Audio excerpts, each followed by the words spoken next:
Alright, so let's see. I just unloaded the kiln yesterday, fired a few days ago, and as I usually do, I'll go around and just show you the pots that came out and maybe talk a little bit about them. So we'll just start with these two larger pitchers. They've both got the cobalt slip on them, and they were in the back of the kiln up top, which always really gets plenty of soda. So they got good coverage and nice variation in color all around. So those are probably the biggest pitchers I've made. So I was really pleased that they came out well. And I had quite a few Unomi in this kiln. I also had some different slips this go around, some that I've used in the past in my salt kiln, like this one. This is a Helmer slip, a Kiln slip, and I haven't used it in a soda kiln ever until just this time, so it looked pretty nice in most places. I like this sort of light peachy color, and then in some where it gets hit with more soda, it seems to darken up like that. So anyway, a few of those Unomi with some texture. I had 6 or 8 of these serving bowls. This is a different slip than I normally use. It's kind of a reddish slip and it goes sort of grayish dark. And I had several pots with some imagery on it, and I'll talk more about that at some point, but I'm sort of investigating that in the soda kiln. So I like this one with the goat a lot, and then this was just some drawing on the clay, and then I filled those lines in with some black slip. So we'll see where that goes. And then, as usual, plenty of mugs. These are sort of a larger mug than I usually make, with a nice size handle on it. And then I had some of these sort of curvy mugs with the pores, which I quite like a lot. These little jugs were some pots I made with the dark clay body that I had, and this one was fired laying on its side like this on a piece of wadding, so it made that mark there. But anyway, these are slipped in various slips. This one was laying on some seashells like this, so it's got a little marking on that side. So different slips, different clay, but I sort of like the looseness of these and just the variation all around. They're pretty sweet.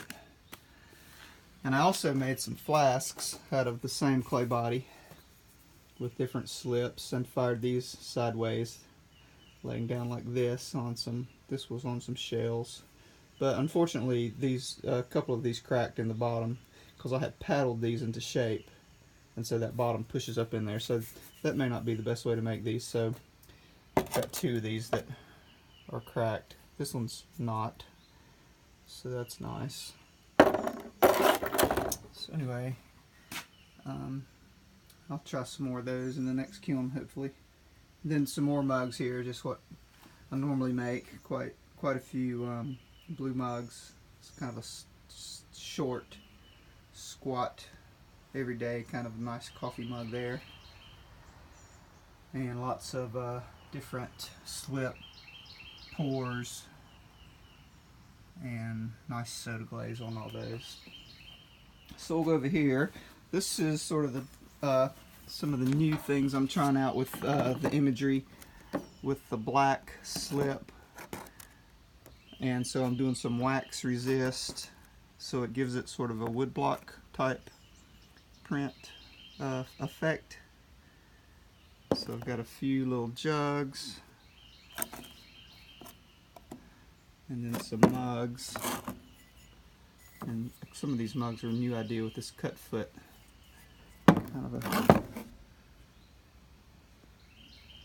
So I like the variation on these around the pot.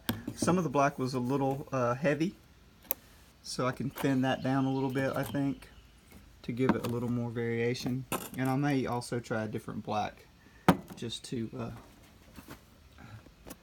see. This black seems to be quite refractory. And a couple of these goat mugs with the white slip and the black line. Like the soda color on this one all the way around. So I'll just go through and show you a few of these, all these. Oh, this one's got the moon.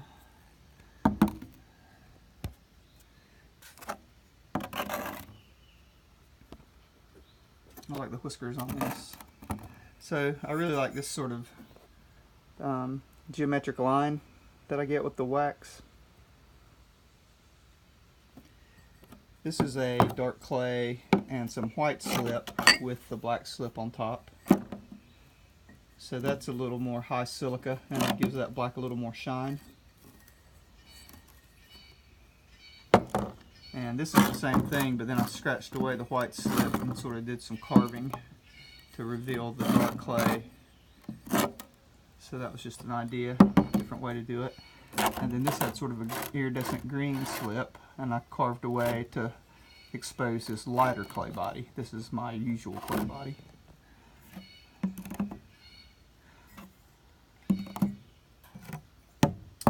And these two, you know me, had the Tokyo pattern, all the pores, and then some black decoration on top of the pores. So it's quite a lot of layers. Got the white rabbit on this one and the black rabbit here, so I think that's got a lot of potential.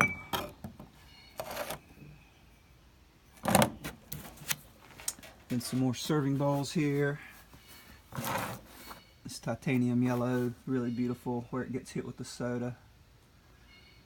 Some texture, some open bowls, a few vases here. And a couple more, and then this big jug back here that looks really nice. It was also in the back of the kiln with those two pictures that I showed very first. Alright, and there's a few more things over here. There's some little, you know me, some little whiskey cups or little sippers. And these had a variety of slips, especially like this. This is almost like a chino. I had some in this green. I'm testing this green. I'm not sure about the thickness, but it also go blue, so it's pretty nice. Another bottle, and then these two big jugs with the pellets. So sort of a medieval English pottery influence on these, and definitely influenced by my pal Doug Fitch over in Scotland, who recently gave me a jug that he made like this. So I had my go at making a couple, and I think they turned out pretty nice. Another bowl. And speaking of Doug, this is a pot Doug made when he and his wife Hannah were here visiting from Scotland. And so Doug usually makes earthenware, glazed, slipware. So this is kind of fun to see a Doug Fitch pot in the soda kiln. And then Hannah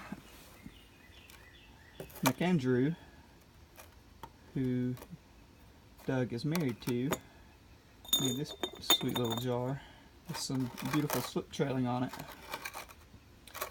And Hannah usually does the earthenware, wood-fired earthenware as well. So it's nice to see that. And then Hannah made me this little plate.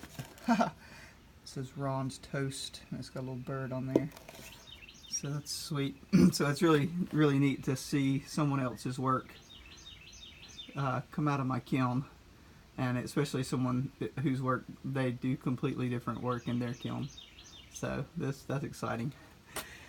And here are a few more flasks. These are, I had more success because I added a bottom to these instead of paddling the bottom up. So this one's really beautiful. And then a couple more in the back there. And then these little bowls are made out of porcelain, and they have a slip on them, and I was hoping they would all look like that on the outside. So the insides of these are really great, and the inside, what did I say? The insides are really great. The outsides are okay, not my favorite, but the insides are really beautiful.